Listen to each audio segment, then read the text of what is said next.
जर, जोरू, जमीन, शराब, ये चार ऐसी चीजें हैं। अगर आप मुकेश सहनी के पिता जीतन सहनी के हत्या का कारण का पता लगाइएगा तो उसमें भी आपको इन्हीं चारों में से कोई एक या कोई दो कारण नजर आएगा। उसके अलावा आप छपरा के ट्रिपल मर्डर यानी एक बाप और दो बेटियों का एक साथ कत्लेआम की, उसका भी विश्लेषण करिएगा कारणों का, तो उसमें भी यही चार कारण या कोई एक या कोई दो कारण इसमें भी नजर आएगा। मोतिहारी में डबल मर्डर हुआ, बिहार में लगभग 5 मर्डर्स डेली हो रहे हैं और हर हफ्ते एक पुल गिर रहे हैं। लेकिन हमारे जो सैटेलाइट चैनल हैं वो राधिका मर्चेंट का लहंगा और अनंत अंबानी का बढ़ा हुआ तोंद दिखाने से उनको फुर्सत नहीं मिल रही है। मुकेश सहनी के पिता की जो हत्या हुई है उन्हीं के कारणों पर चर्चा करेंगे। उसके पहले मेरा परिचय। नमस्कार, जय हिंद, जय बिहार। मैं हूं इसके पंकज, वकील सह पत्रकार। मुकेश सहनी के पिता जीतन सहनी की हत्या हो जाती है। मुकेश सहनी हर जगह कहते रहते हैं कि वो गरीबी से उठे हैं और अमीर हो गए। गोदान जो पढ़ा गया हम लोगों के द्वारा, प्रेमचंद का एक नोवेल, उसमें क्या दिखता है? उसमें यही दिखता है कि सूदखोरी से पीड़ित, शाहूकारों के शाहूकारी से पीड़ित एक लड़का जब जाता है और जाकर के चाय की दुकान खोलता है और चाय की दुकान जब उसकी चल पड़ती है तो वो भी सूदखोरी के बिजनेस में उतर जाता है।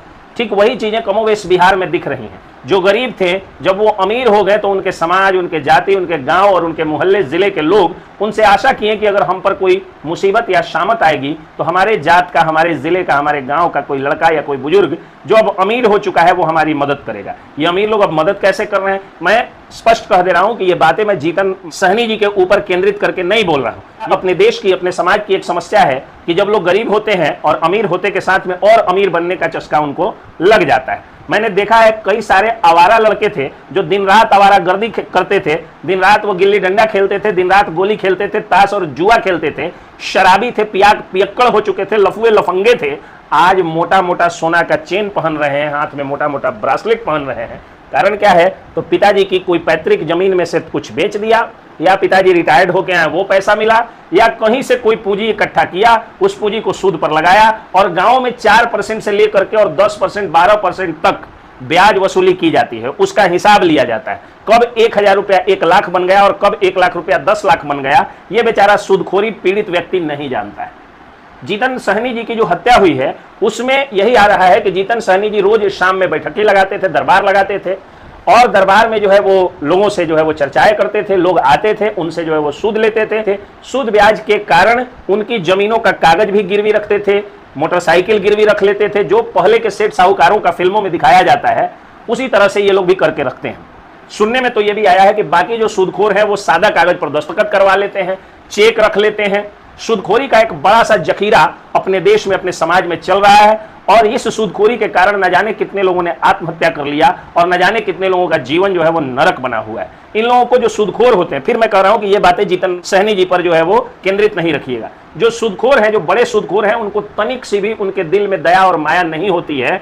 अगर कोई व्यक्ति 1 लाख रुपया कर्जा लिया और वो 5 लाख तक सूद दे दिया, फिर भी ये लोग उससे सूद वसूलते हैं, उसी कड़ाई, उसी सख्ती के साथ वसूलते हैं, उसके घर पे चढ़ते हैं, उसको मारते हैं, पीटते हैं, उसके साथ जो है वो शोषण करते हैं।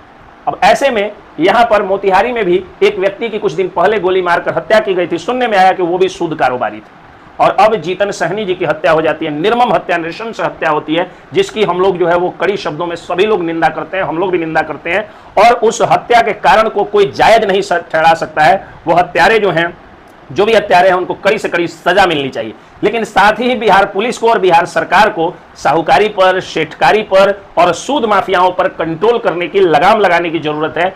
क्योंकि ये सूद माफिया जो है वो अब अति कर रहे हैं। ये सूद माफिया खुद के हत्या और सामने वाले के आत्महत्या का कारण बन रहे हैं। इसलिए सूदखोरी को बंद करना होगा और सूदखोरी पर कड़ा से कड़ा कानून बना करके और सख्त से सख्त उन लोगों पर कार्रवाई करनी होगी। वैसे भी सूदखोरी जो है वो पूरी तरह से गैर कानूनी है और सूदखोरी के कारण कई सारी जानें भी जा रही हैं। सूदखोरी एक तरह की माफियागिरी भी है। सूदखोरी समाज को जो है, समाज में सूदखोरी पीड़ित जो लोग हैं वो आत्महत्या करने पर उसके लिए जो है वो प्रेरित होते हैं और जो सूदखोर हैं उनके हत्या की भी के चांसेस बने रहते हैं।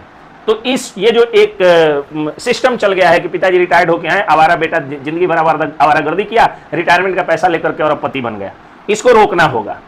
आय से अधिक संपत्ति, माफियागिरी, चोरी, सूदखोरी और घूसखोरी को नहीं बंद किया गया तो हत्या का तांडव मचा रहेगा, हत्यारों का और अपराधियों का नंगा नृत्य चलता रहेगा और पुल तो पुल है, वो का का सुख, लोगों का चैन और यहां तक कि लोगों का समाज में रहना तक दुश्वार हो जाएगा। इसलिए अब समय आ गया है जब सूदखोरी का भी विरोध होना चाहिए। जय हिंद, जय बिहार।